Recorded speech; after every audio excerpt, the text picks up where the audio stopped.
Hello everyone. मैं मनीष और आप सब देख रहे हैं विंसम एजू क्लासेस। आज की इस वीडियो में हम सब जो हैं सीटेट परीक्षा के लिए कुछ पेडागोजी को देखने वाले हैं। ये इंग्लिश पेडागोजी के कुछ क्वेश्चंस हैं जो आप child development and pedagogy section में भी इसका यूज कर सकते हैं। ठीक, तो ये 15 क्वेश्चंस का एक सेट होने वाला है। चलिए शुरू करते हैं आज के इस वीडियो को।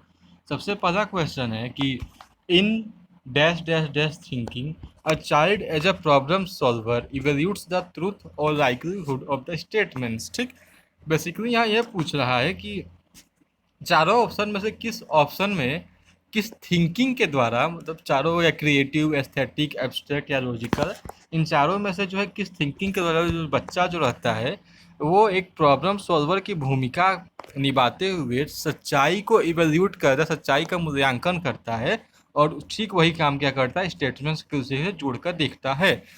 तो ये क्रिएटिविटी में क्या करता है, बालक जो है नए नए आइडियाज़ को डेवलप करता है। ठीक, फंडामेंटलिज्म वाला कार्य करता है, तो ये तो होगा नहीं इसमें। और एस्थेटिक और एब्स्ट्रैक्ट भी नहीं होगा क्योंकि ये दोनों में इसका कोई लेना देना नहीं कि यहाँ इवोल्यूट्स की बात हो रही है। तो लॉजिकल थिंकिंग एक ऐसा थिंकिंग होता है जिसमें चाइल्ड क्या करता है, चीज़ों को इवेल्यूएट करता है तथा स्टेटमेंट्स को क्या करता है, लाइकलीहुड, उसको उसके बीच में समानताओं को भी वो देखता है। ठीक, तो इसका सही जवाब जो हो जाएगा वो हो जाएगा ऑप्शन नंबर डी। तो पहले प्रश्न का जवाब हो जाएगा ऑप्शन नंबर डी। बढ़ते अगले प्रश्न की ओर। द नेशनल करिकुलम फ्रेमवर्क 2005, ये क्वेश्चन कहाँ से आ गया? एनसीएफ 2005 का क्वेश्चन है कि एनसीएफ 2005 जो अपनी अंडरस्टैंडिंग को लिया है वो कहाँ से लिया हुआ है।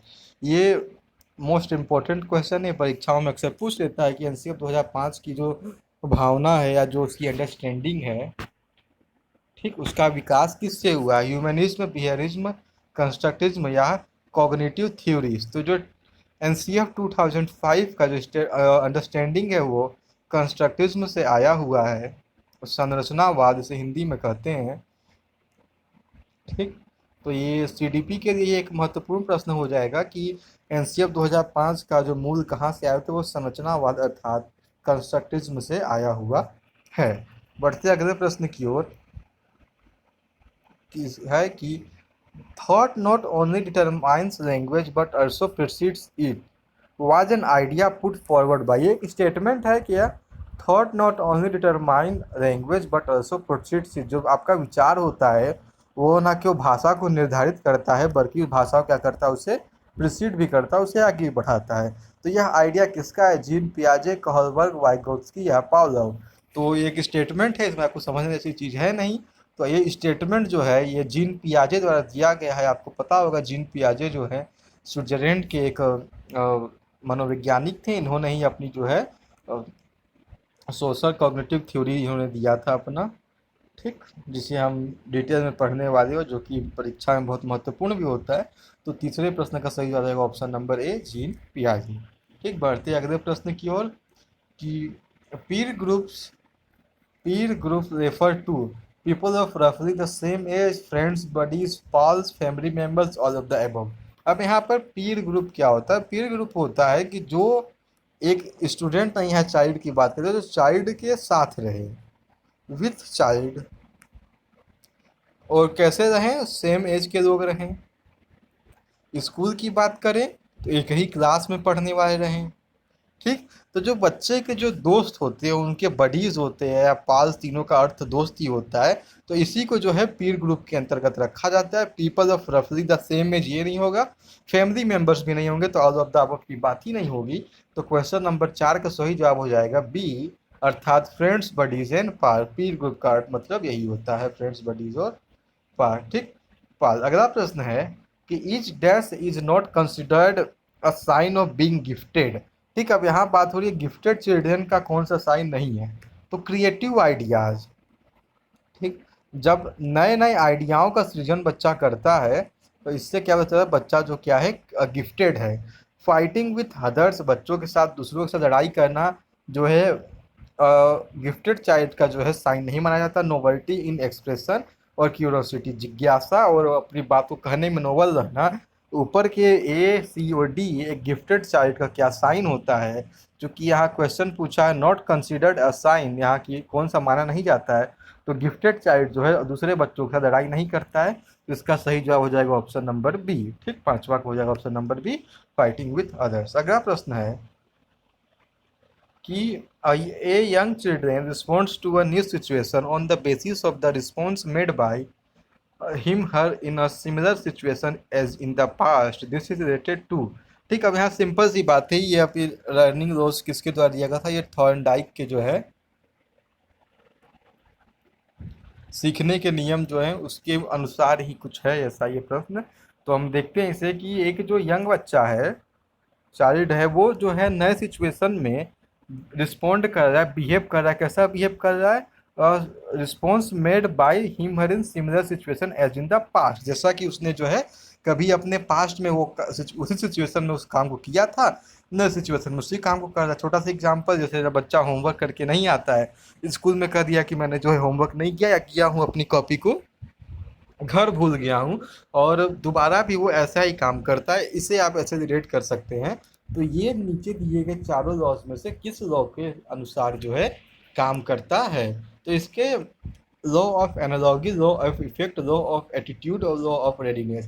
देखिए रेडीनेस और एटीट्यूड तो इसका जवाब बिल्कुल नहीं होगा, बचता एनालॉगी भी इसमें मिलता जुलता होता है, इफेक्ट मीन्स भी वही होता है। जब बच्चा जो था पहले वही बहाना बनाया तो उसने उस बहाने के इफेक्ट को देखा कि जब मैं बहाना बनाता हूँ कि तो मुझे जो है मार नहीं पड़ती है। तो ये जो है law of effect of learning से जो है हम इस चीज़ को रिलेट कर सकते हैं। क्वेश्चन नंबर 6 के सही जवाब हो जाएगा ऑप्शन नंबर बी। ठीक, बढ़ते अगले प्रश्न की ओर। This statement men are generally more intelligent than women. यहाँ एक आपको स्टेटमेंट दिया है, एक वाक्य दिया है कि पुरुष जो होते हैं महिलाओं के मुकाबले सामान्यतः अधिक इंटेलिजेंट होते हैं। ये क्या दर्शाता है?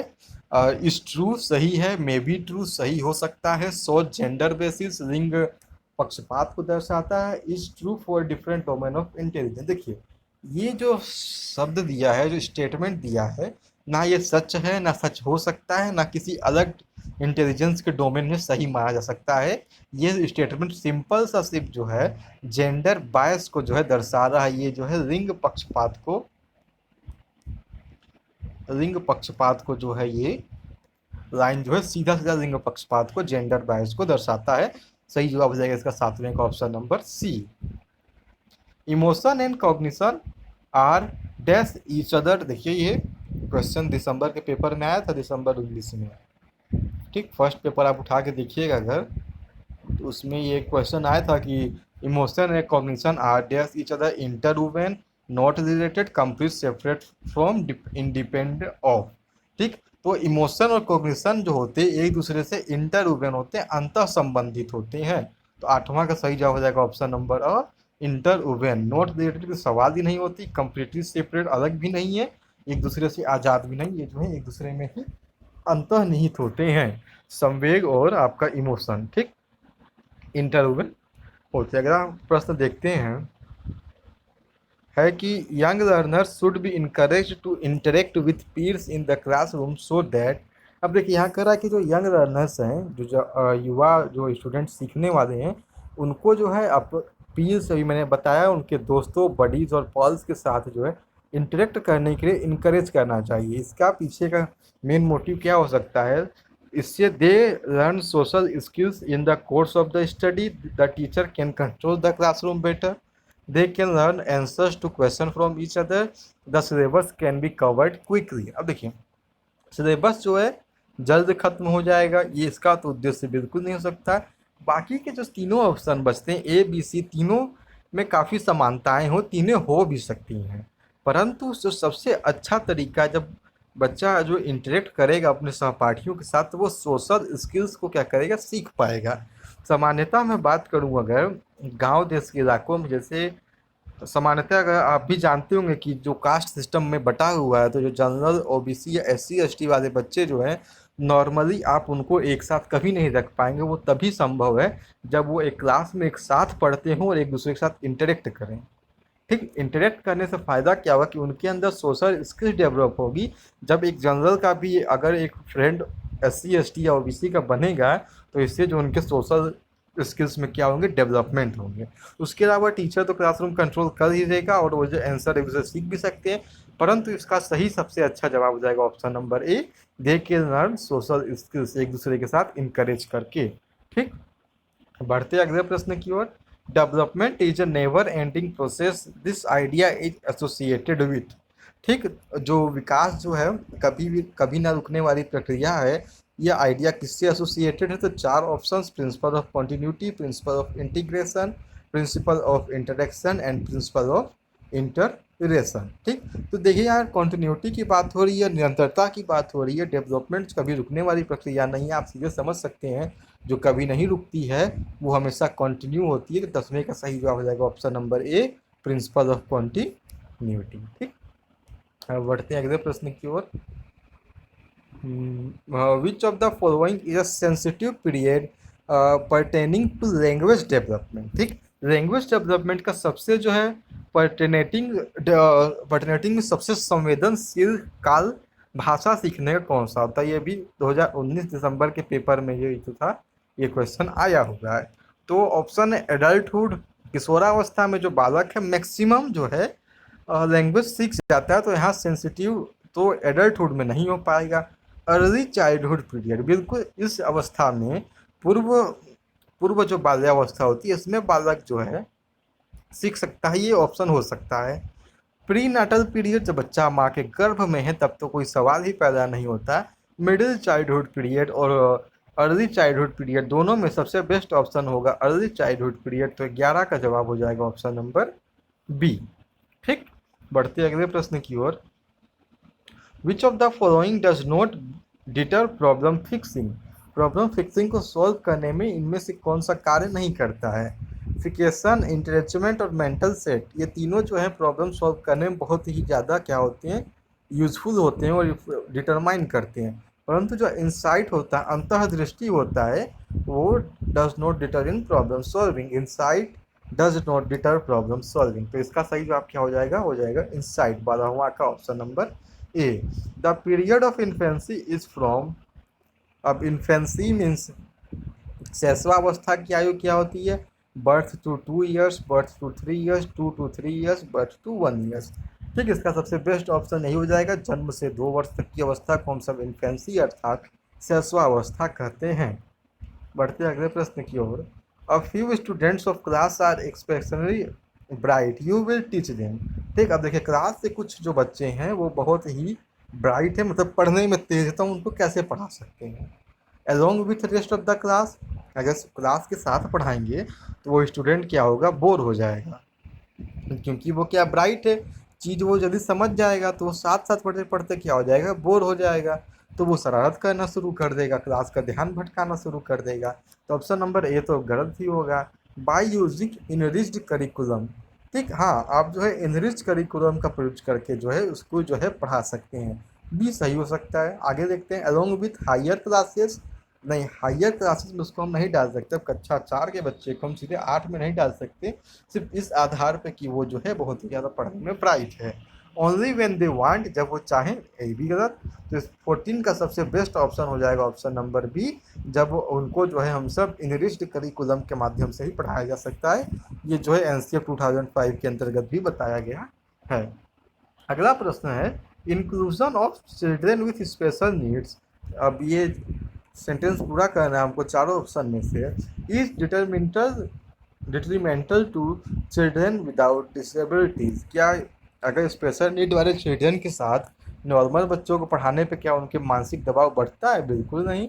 Will increase the burden on the school, बिल्कुल स्कूल पे बर्डन तो बढ़ता है पर इससे कोई मतलब नहीं बनता है।